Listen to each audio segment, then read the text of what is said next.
Hi, I'm Joey Lott, and this is a video in the series that I call Ask Consciousness Anything. And the purpose of this series is really to welcome you to discover yourself intimately, to be done with seeking, to be done with trying to find the answers, and to actually discover directly for yourself now, in your direct experience, the truth of who you are, so that you can be done with suffering, done with seeking, done with the struggle of the anxiety of not knowing who you are. This matters. It changes everything without having to change anything. So the question is right over here. It says, how to keep staying in clarity when the mind is so persistent. I know the mind doesn't have a good answer to the problem and will beat me up for failing again. It's a vicious cycle. The more stress there is, the more I look to the mind. It's so frustrating, and then other times it happens by grace. How to stop trying and let grace get me? That's the question. So let's just take a look, because there's several pieces to this. So how to keep staying in clarity when the mind is so persistent. And you can notice it's revealed here to keep staying in clarity. So it's really helpful to take a look and inquire into clarity, so we can see, as with all things, we don't realize that we're doing it. It's so innocent. But we have an idea of what clarity is. And we're consulting the mind for that, and we're overlooking the reality, the present reality of clarity. So it might seem like a semantic issue, but it's absolutely not, and it's really important to see this. So please be willing to take a look and see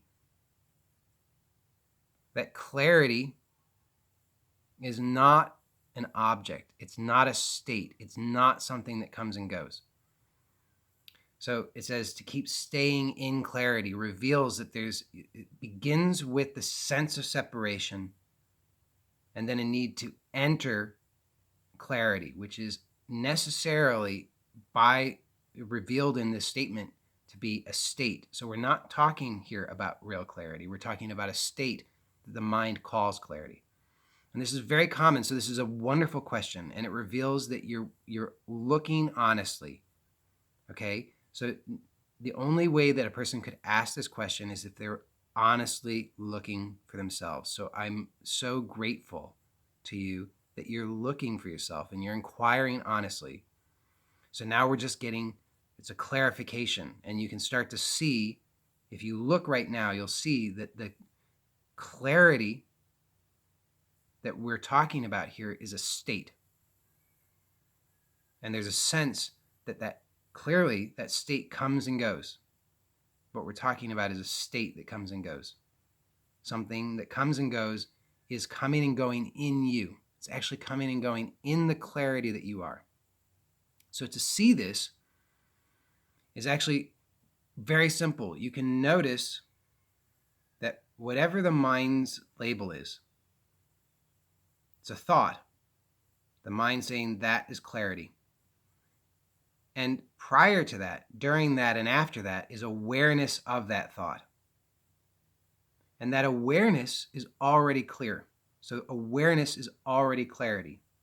When we talk about clarity, if I speak of clarity, what I'm referring to is a quality of you, of yourself as you are. So qualities of yourself. If you look in your direct experience, you will see that your direct experience of yourself is clarity, spaciousness, open, aware, conscious, alive, free, whole, boundless, timeless, endless.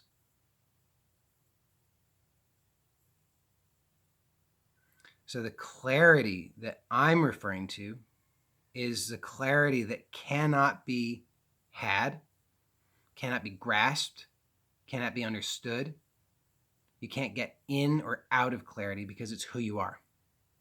And so, as I said, it might seem like a semantic issue, but it's so important. So please take a look and see what I'm pointing to here, because the grasping for the state continues the seeking, which is the suffering.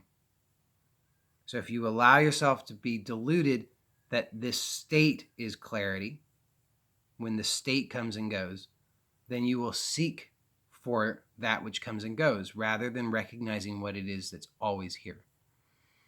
It says, I know the mind does not have a good answer. The problem will beat me up for failing again. And that's wonderful if you see that. I mean, it's not wonderful that your mind is abusive. But the good news is severalfold. One, the mind is not evil. It is not cruel. It is not a bad thing. The mind does not have a will of its own. It has no desire. It does not desire ill for you. It's not trying to harm you. Its function is to protect the animal. Its function is to protect the body mind. And so when I say wonderful, what I'm actually referring to is that it's you have the discovery, the recognition of the habits and tendencies of mind. And this is so useful because when you see it, when you recognize that pattern, you are necessarily free of it. So just the recognition that that's the tendency of mind means that if that happens, or if it doesn't happen, but if it happens, then you just see it for what it is. It's the habit of mind.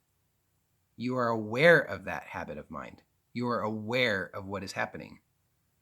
You may not like it, but you are aware. And this is so important, just to have the courage just to remain for a moment with the truth of that, not to leap to the next thought that says, yeah, but I'm still suffering. Yeah, but it should be different. Yeah, but.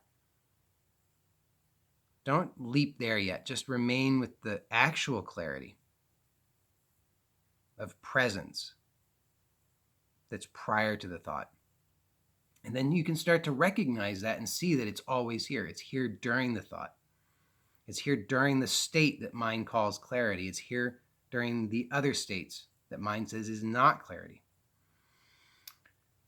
So it says, the more stress there is, the more I look to the mind. It's so frustrating, and then other times it happens by grace. How to stop trying and let grace get me? That's a good question. And the good news is that I can tell you precisely the answer to that. So the precise answer is this. You have to be willing to pause repeatedly in your life, over and over and over, many times every day. And this doesn't take a lot of time. It's a very, very fast thing. But just pause, like right now, pause. And then just take a look and see what's actually here now, what's actually happening. And if you look not with the mind or to the mind, but you just look to your direct experience, you may discover that all there is grace. But there's a choice. You can either choose to rest and recognize that grace, or you can turn to the mind for its fearful condition commentary and its strategizing and its definitions of the problem and the solution. And then mind will say, how to stop trying and let grace get me. But that's only arising in mind. Because the direct recognition, if you pause right now, and I always encourage you to actually pause now and just look.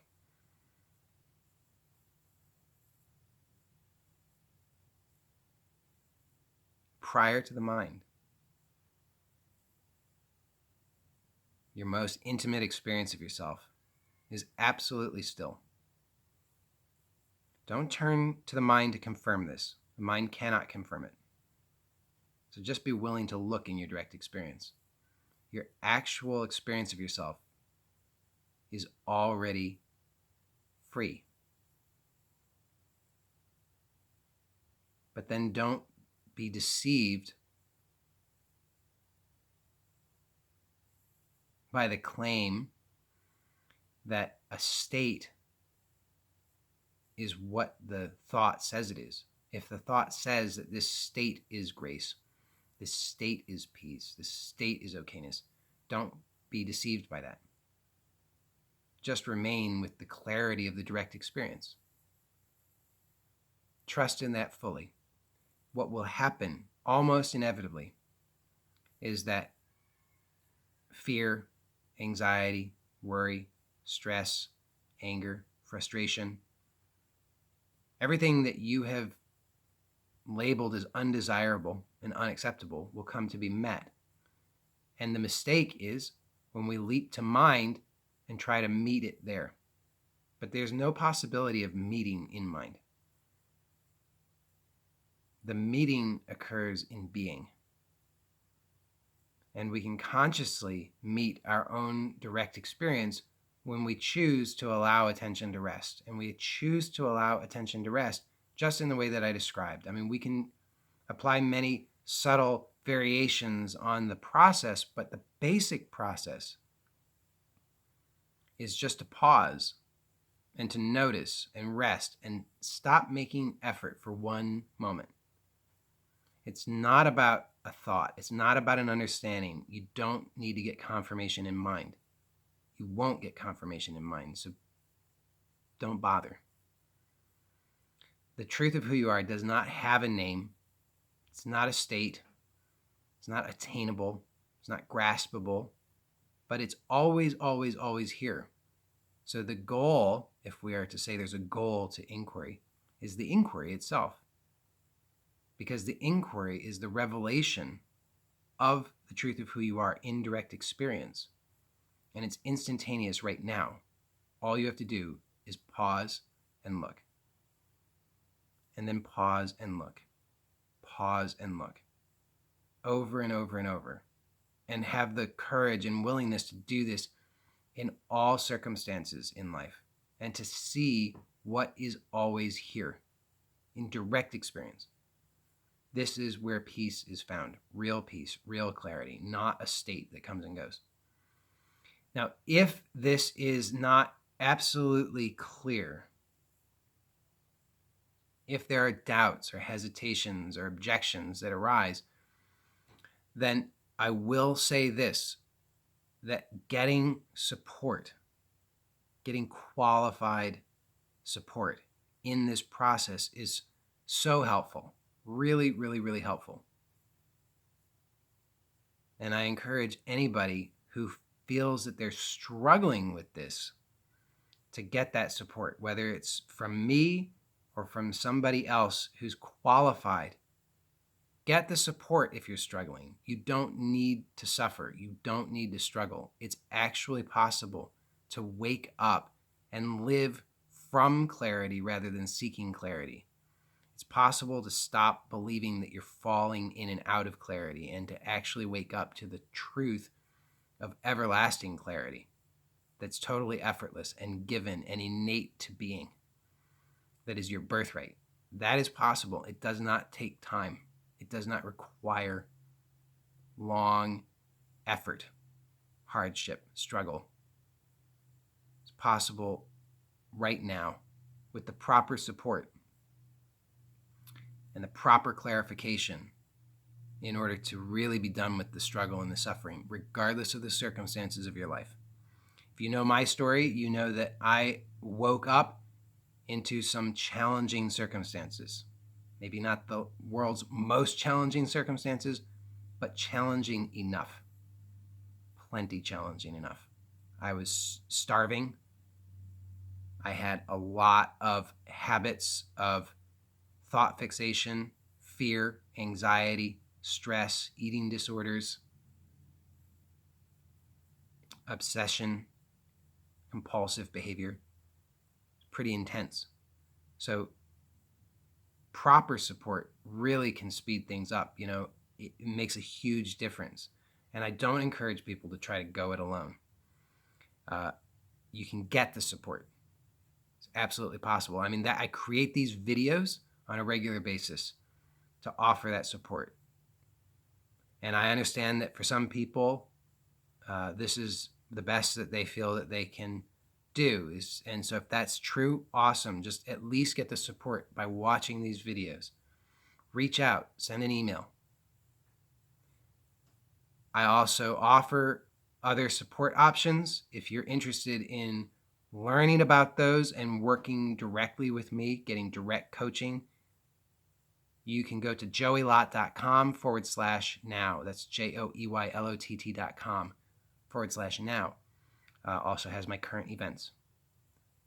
And if you are interested in asking a question, you can go to joeylott.com/ask, and I will create a video eventually in response, and I'll post it wherever I post videos, usually on YouTube and Facebook. Thank you very much. See you next time. Bye for now.